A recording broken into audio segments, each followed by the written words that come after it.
Ladies and gents, boys and girls, we are almost at the end of 2022. Last year I did a video on how to finish 2021 strong, so let's do it for this year as well. But before we get to the meat and gravy, so to speak, I don't even know if that's a saying, but before we get to the meat of this presentation, do me a quick favor, hit the like button, the notification bell, and subscribe to my channel, as that would help me finish the year strong, and hopefully you'll be engaged with future content. Again, thank you so much for tuning in, and let's jump right into things.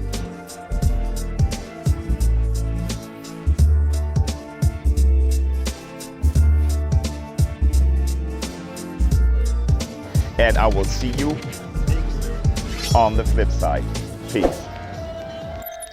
The successful author Tim Ferriss of the 4-Hour Workweek once said or pointed out, life punishes the vague wish and rewards the specific ask.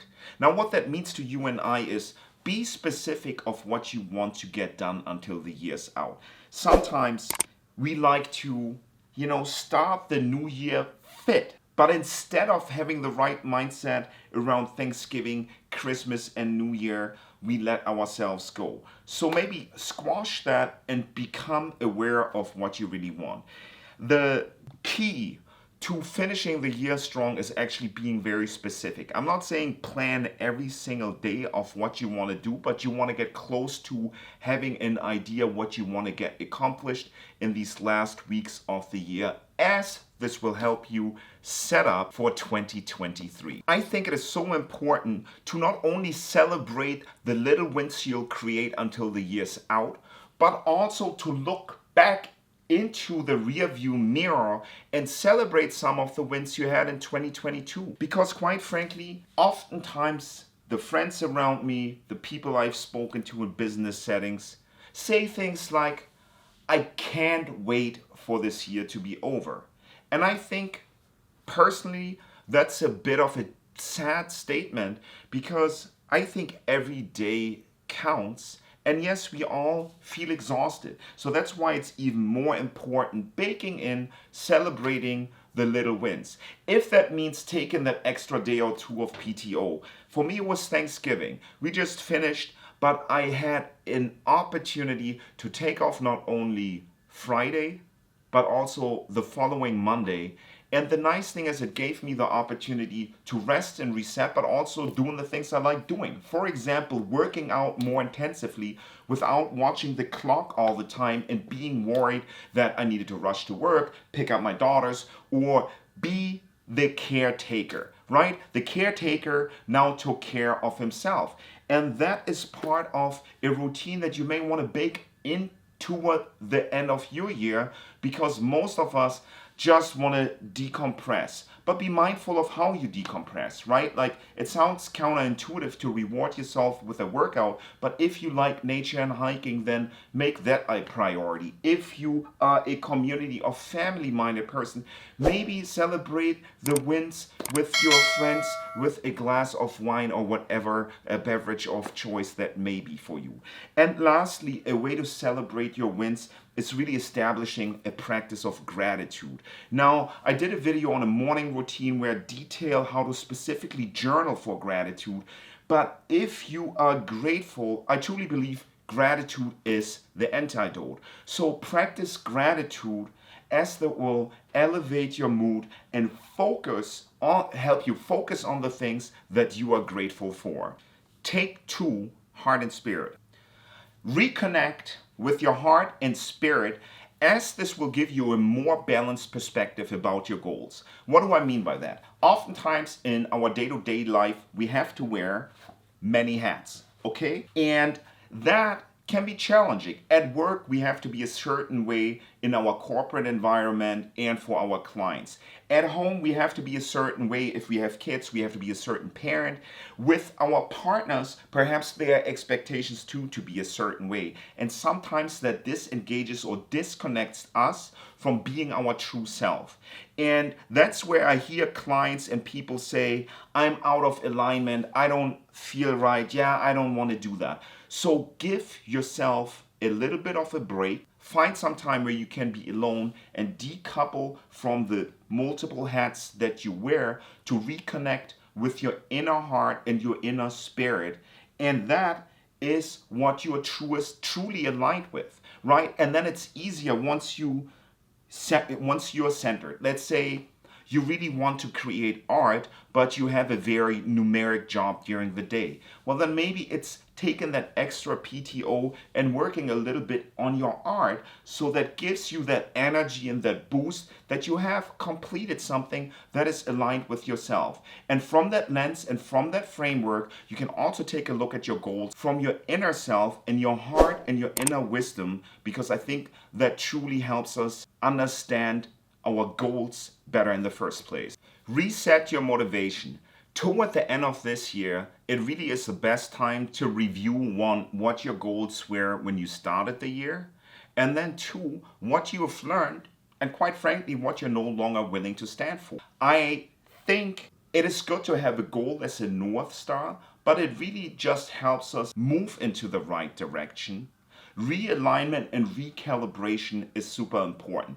Don't lose your vision, but be flexible on the different approaches that you take. Because if you're taking steps toward your goal, you will learn that some of the things that you perceived or that you thought were truth are actually not true. So be flexible of disregarding perhaps the bad information that you've learned, or the things, the failures that haven't propelled you in the right way, and recenter, refocus on what has worked for you, and kind of let that flow into your new goals for 2023. Once you've turned inward and reconnected with your heart and spirit, take out a piece of paper, write down how you want to be remembered, how you want to bring light into this world, and lastly, how you want to be a blessing everywhere you go, right? It's different from just, writing down, I want to make 100 sales calls by the end of the month. It is much more big picture, and it has a lot more to do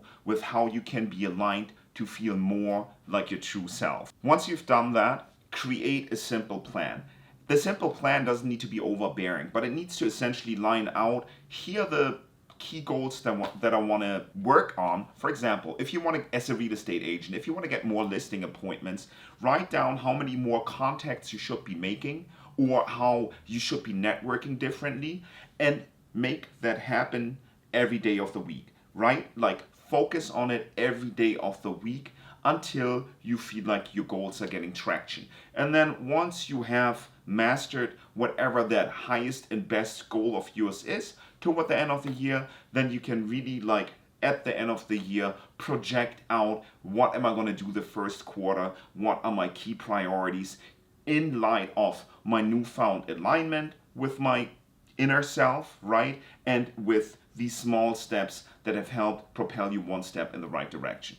Track and measure your progress. Again, this doesn't need to be an overly complex process, but checking off a couple of the things that you've done every day, like a running to-do list, or if you're writing in your gratitude journal, for example, there's always a couple of things that in my gratitude journal says, like, what are the 3 most important things you'd like to get done today? And once I review my day, at the end, I'm like, oh, I got this, maybe not that done. So that will help cement that you take these actions, right? You have to have some sort of measuring system. If weight loss, for example, is your goal, get yourself a scale with an app that tracks your weight loss. And every day you will see a chart if you're trending in the right direction by the actions that you're taking. It's as simple as that. Increase your accountability. Accountability is so huge. Sometimes when we're just by ourselves, we tend to slack a little bit. I'm guilty of that as well. I had a lot of plans for this PTO that I took over Thanksgiving, the Friday, and the following Monday. And yes, I did do a good amount of the things that I wanted to do.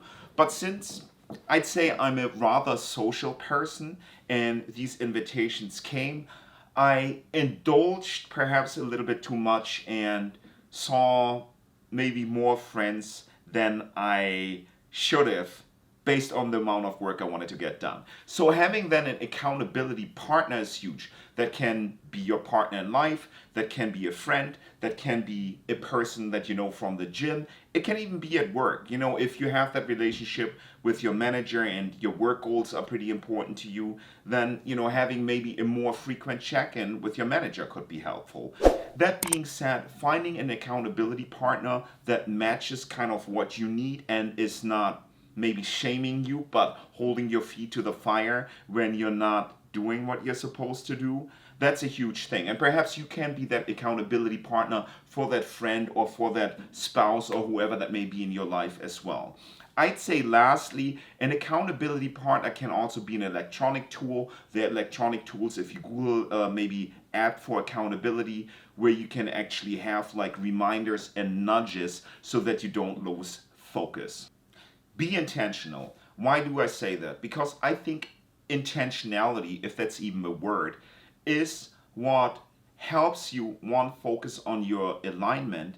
And if you haven't thought about this, your alignment is key for your energy, right? If you're out of alignment, for example, with your day job and you're working 8-9 hours a day, and every night you come home and you're drained and you're exhausted and you're thinking, why am I doing this job? Then maybe it should be your highest and best priority to rethink, do I want to stay in this industry? Is it maybe just a company that I'm working for? Can I perhaps have a discussion with my superiors to reframe my work? Or do I need to switch companies? Or perhaps do I need to get further education so I can safely transition out of this job and be more aligned with the things that I would do for free? Because oftentimes when we start living, when we start going to school, our parents give us this advice, do something that's safe and secure, right? Oftentimes parents want their kids to get a college degree, to be a doctor, a lawyer, an attorney. And perhaps this is a little bit of that old school mentality, but I sure do know a lot of parents who still think that way. And I feel like oftentimes this is where misalignment occurs. And when you're misaligned, your energy is not right. And that's why I was talking about focusing on your inner self, your heart, and what feels most near and dear to you, so that when you're doing your best work, you will feel your energy flow in the right direction. Last but not least, schedule it now. It is so important that you schedule these tasks that will lead to your goal into your calendar. It is so important to have visual reminders of where you're at and what you need to be doing. I recently got a weekly planner. Let me show you my weekly planner actually. So this is what this weekly planner looks like. It helps schedule the most important tasks. And so you can check them off as you go, right? And then at the end of the week, you can review like what did I get accomplished and what didn't I get accomplished. And here's again, just like a quick tip. Have like your ABC goals or your rollover goals. Start crushing the ones that are most important to you and let the rest roll and then reassess if they even should be on this list. But the weekly planner for me does one of the following things.